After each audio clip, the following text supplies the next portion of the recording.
Welcome to MLG Weekly, your inside scoop on all things competitive gaming. On this week's show, we count down the top 10 Halo plays from the 2011 season. Nexy whips out his dance moves and another game review, and JP breaks down the StarCraft strategy of Dongray Gu. But today we're going to be looking to see how DRG does it with his incredibly fast Speedling into Baneling /Expo. The Scope Out returns with the latest news from the world of esports. Weekly Warfare sees two more teams battle it to the death, and we take a look back at the best sibling duos from the Halo Pro circuit. So sit back and relax because MLG Weekly is invading your screen.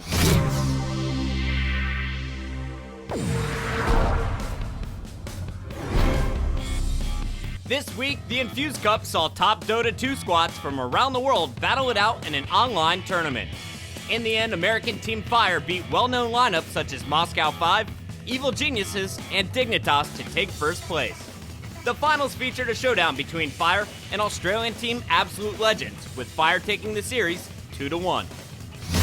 Last week, fans of StarCraft 2 tuned in to watch the One Nation of Gamers Invitational to see their favorite players compete. The online tournament featured players such as Tyler, Sase, and Stefano battling it out for over $3,000 in prizes. In the finals, the Ukrainian player Kosk defeated American Terran Illusion to win the $1,500 first place prize. Team Slayers announced that Boxer will become a playing head coach for the first season of the 2012 GSTL. Boxer will join Sella and Ryu1 as the team's third coach. Slayers manager Jessica said that this season's results will determine whether Boxer will remain as the playing head coach for the subsequent season. Finally, Major League Gaming released the player list for the upcoming Winter Arena competition. The first part of the arena will feature an online qualifier with top-level competitors from Korea, Europe, and North America. The top 8 players from each region will compete with the top 8 players from the 2011 Pro Circuit at the MLG Winter Arena Tournament in New York City. All the matches will be available to watch on MLG.tv.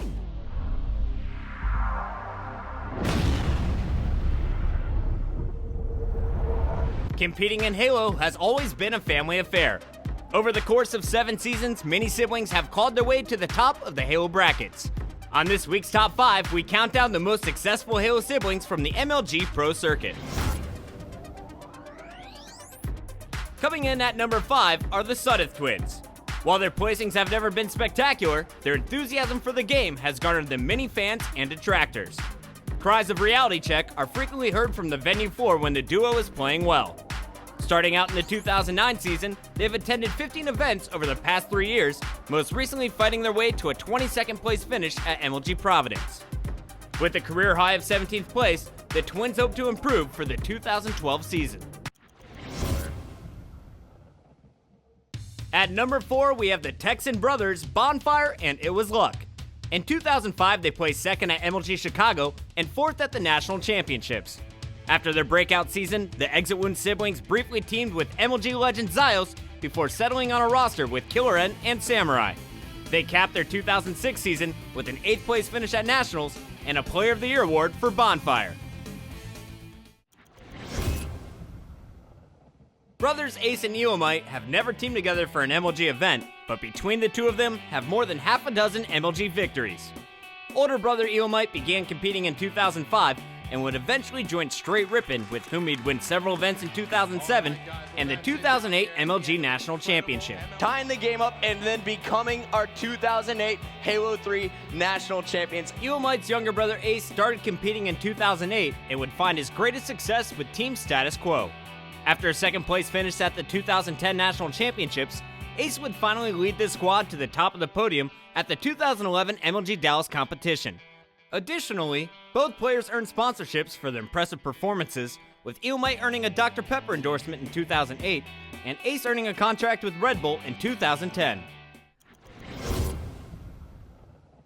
At number 2 is the deadly duo of Roy and Lunchbox. The two broke out in 2007 when they created Team 5K with veterans of the circuit, Hokum and Fear itself. For the rest of the season, 5K consistently placed within the top few spots with a season-high finish of 2nd place. With the addition of Halo 3 to the pro circuit, the twins formed Team Instinct and have remained on it ever since. For 3 seasons, Instinct would cycle through teammates in hopes of achieving that elusive tournament victory. However, despite numerous second-place finishes, a tournament victory in Halo 3 would never come. Finally, in 2011, with the switch from Halo 3 to Halo Reach, the brothers would achieve their goal of a first-place finish by winning MLG Columbus. A victory at MLG Anaheim would bring another trophy to their shelf, and a first-place finish at the National Championships would cap their most successful season to date. And was there ever any doubt as to who would take the #1 spot? Dan and Tom Ryan have won more MLG events between the two of them than the average pro has attended. Over the course of 5 seasons, the Ogre Twins have beaten every single player mentioned on this list and every other superstar born out of the pro circuit. The Twins won 4 events in 2004, 9 in 2005, 4 in 2006 and 2007, and 1 more in 2008. Starting in 2004, they made it to the finals a staggering 31 consecutive times, a streak that included 8 consecutive first-place finishes. Additionally, in 2005, the Twins represented the United States at the World Cyber Games, where they also took first place. For their performance, the two have won a combined $400,000 in prize money, additionally earning a $500,000 contract with Major League Gaming in 2006. The Twins parted ways after the 2008 season, with Ogre 1 competing at one more event, and Ogre 2 choosing to remain with Final Boss. After losing his brother as a teammate, Ogre 2 went on to win 3 events in 2010, earning him the title of most successful player in MLG history. For 2011, he would join with Roy and Lunchbox on Team Instinct, with whom he'd win his 5th national championship. On this edition of Weekly Warfare, Optic Nation takes on Juked. Check out the highlights from this best of 5 show match. And we're about to get it on right now. Search and destroy on Arcaden. Rek is going to be pushing down near the bomb. He hears the plant, and now he's going to be circling around. It looks like they're just trying to pinch that player, who it looks like it's Optic Fierce who put that bomb down. Little change of pace there. Once he gets Fierce in the game, he goes off. Here he is in the final kill cam, taking down Rek after planting that bomb, and Optic Nation will take round number 1. And Saint is going to pick up the big kill on Nade Shot. Rek goes down with the bomb, which would be top escalator, so now it's all up to Saint Juke. There we go, and here we see the final kill cam. That is Fierce spraying through the wall. Fierce having a big round number 2 as he secures the win there. They are now up 2-0 in the best of 7. Assassin, though, is the plus master. A lot of people refer to him as that. That one before. Assassin getting a kill on Saint after he jumped out. Never jump out. That's another thing that I'm not a fan of, is when people just jump out blindly. So here's the one-on-one. Spacely coming around here, an Assassin, and taking him out from the side with a grenade. And I think we should switch our screen to some other players. And check out that frag grenade, taking down Twiz. Perfect nade there from Rek, but 2 clutch rounds back-to-back. Spacely and team clutch it on defense and force around number 6.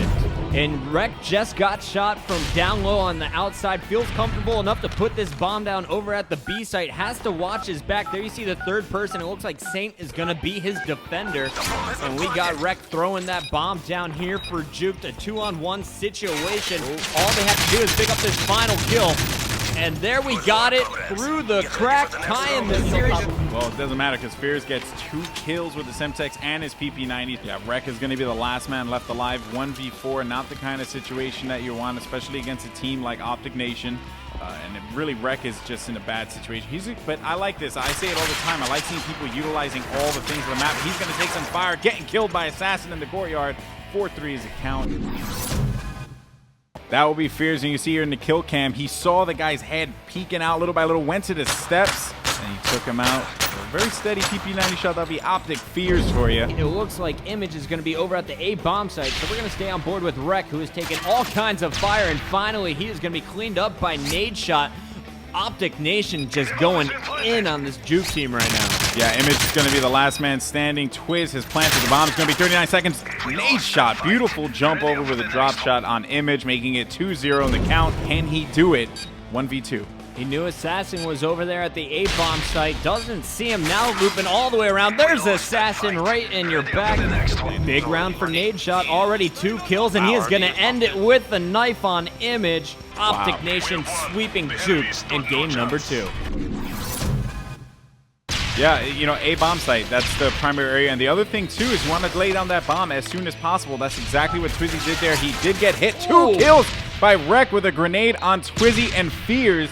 Even though the offense has the advantage, it seems, on this map, we've also seen some huge defensive stands, and Optic Nation has looked to pull one off right now with Assassin and Nade Shot left in the game. The smart thing, though, is that, there you go. You can find Nade Shot taking out Image, but a funny thing to point out is you're going to look at Assassin. He knows exactly where the bomb is. Saint's going to be in his sights, and he's going to take out Saint. Optic Nation taking round number 1. Yo, Saint, you watch that and Rek. You have to plant. Never mind. Stunning, they're stunning. Planning. Other one's behind you. Taken down, Saint cleaned up immediately after. It looks like we got a plant here coming out of Optic Nation. Is that Twiz once again? Yeah, that would be Twizzy. He just knows how to lay down the bomb. I mean, that's something you got to know when. You have to have the opportunities opened up for you. And yeah, Rek was just taken down there by Assassin over at the A site. Saint trying to poke in is cleaned up from the opposite direction by Nade Shot, and Nade Shot doubles it up to end the round with the kill on Juke. Right now we got Optic Twizzy on your screen. Once again, the bomb carrier for Optic Nation, who has those great shots in the midsection. Optic just going off. Nade Shot taking down Saint, and Assassin finishing the game. Here he is with the long-range shots. Perfect ACR kill here as he cleans up the final kill. Optic Nation finishing game number 3 with the total tally 4-1. Optic Nation sweeps Juked here on our Weekly Warfare main stage. As Nade Shot 7-2, playing amazing once again. Absolutely huge. Round 2, or game number 2, we had 9 kills. Game number 3, 7 kills. Still only 2 deaths. Going huge. Big shout out to our boys from Optic Nation. Nade Shot leading the way as they sweep Juke 3-0. Well, that wraps it up for this Weekly Warfare. We'll be back with more Call of Duty action in next week's episode. This week, JP breaks down some gameplay from Zerg Genius Dongray Gu. See how you can improve your swarm with tips from the Korean All-Star.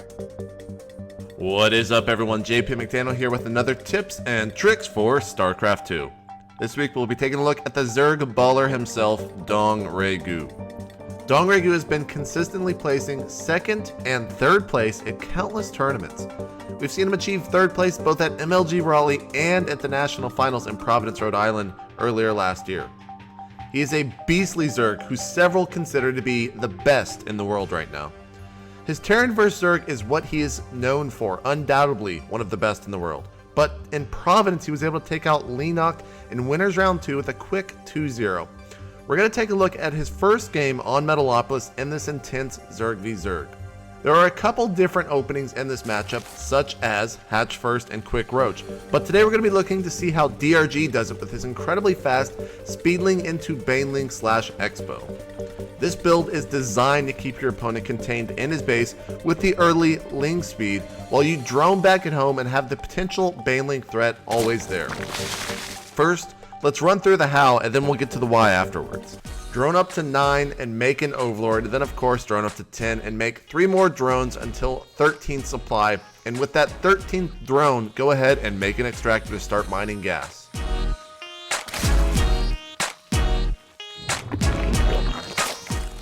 Make another drone, and then of course at 13, you're going to want to make your spawning pool.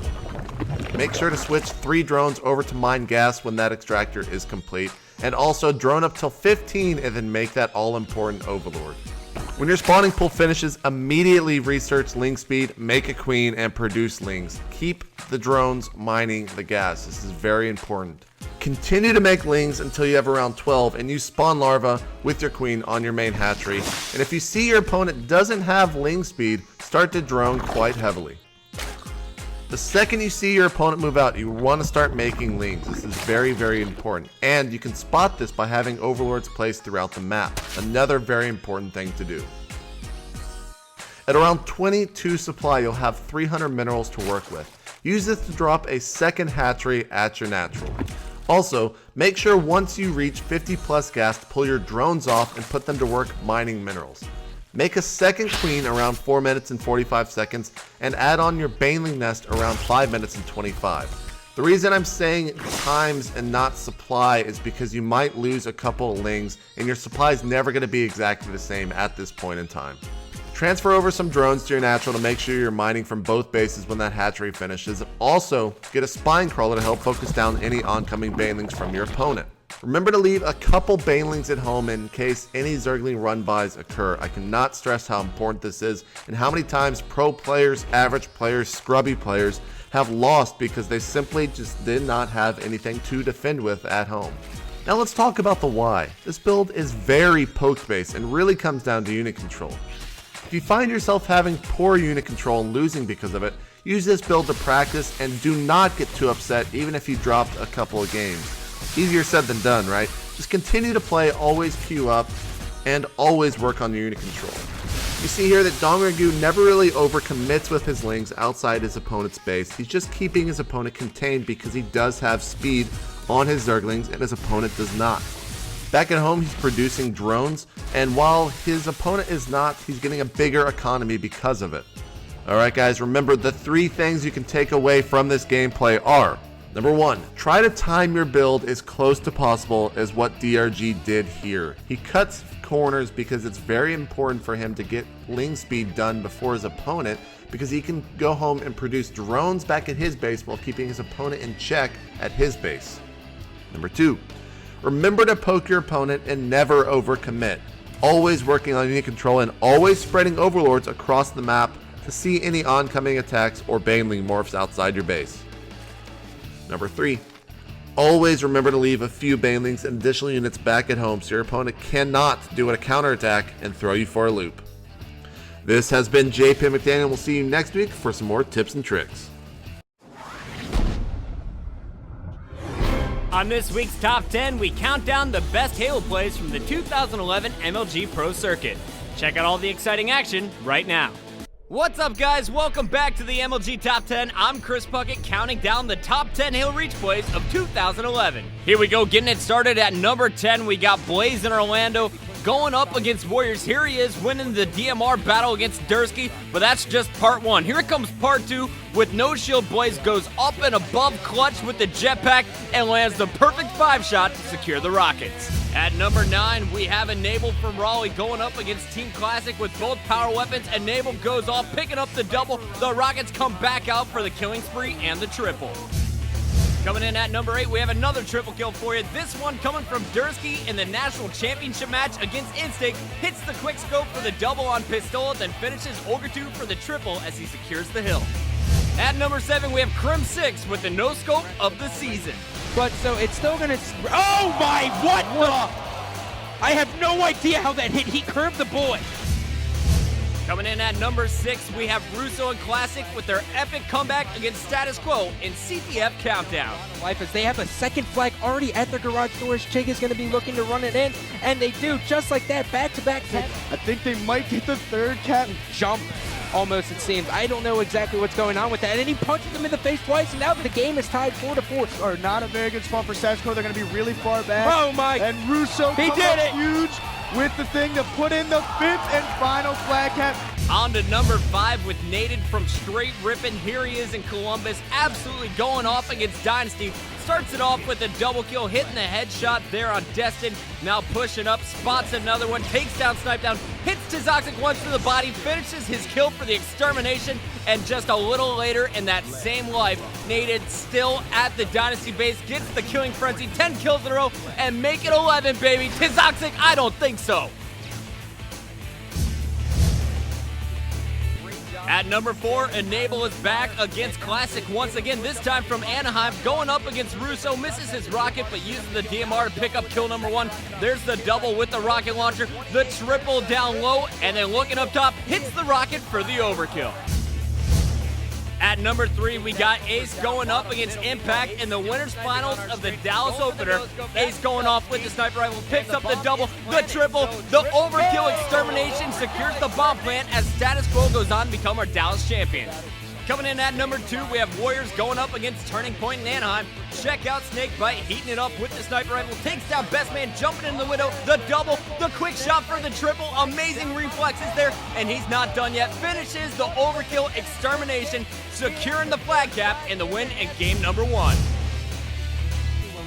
And now for the #1 play of the season, this one goes to Snipe Down and Dynasty as they battle back to defeat status quo in an epic Game 5. Have the sniper for SQ, 47-46 as Destin is taken down in the middle. Tizoxic is gonna pick up a headshot. You got 2 players in there at the point. The headshot from Snipe Down for 48, the 49, can he finish it? He does! Guys, that's going to do it for this Top 10. Make sure to check out more awesome Halo Reach action on MajorLeagueGaming.com.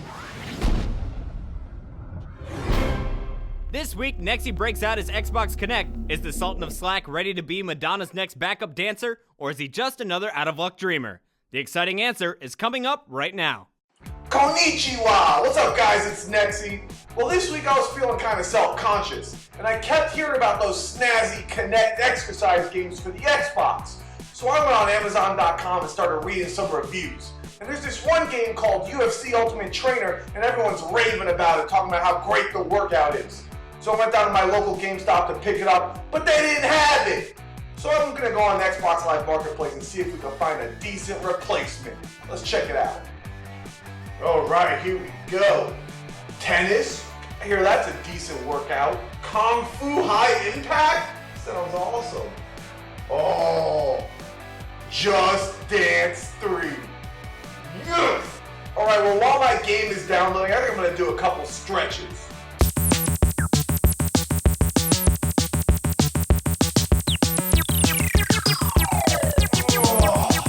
we go. Gotta pick a song now.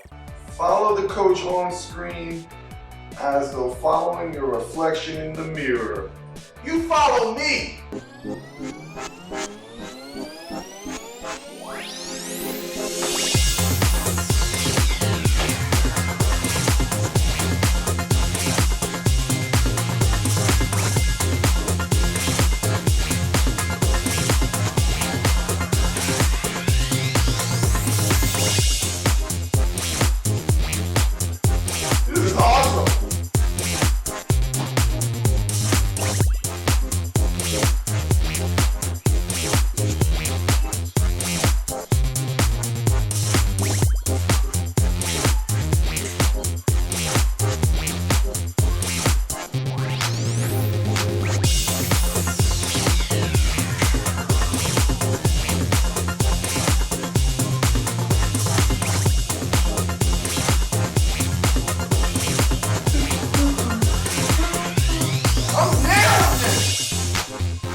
Next song.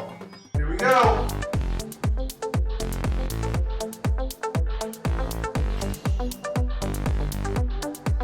Cause tonight we'll wait, is it? What is going on? Make it last forever, so don't let it slip away.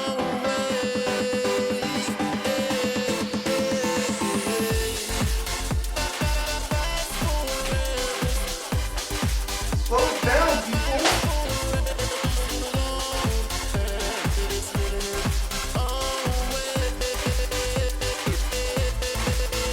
What am I? Why is there 4 feet? Am I listening at all? This is crazy.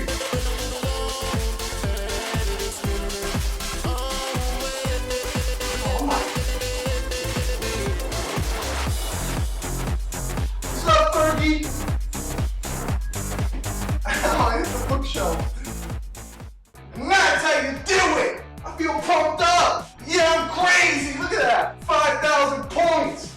Upload that to YouTube. Enough! Alright guys, there you have it. Just a little taste of Just Dance 3, and damn, I actually got a workout!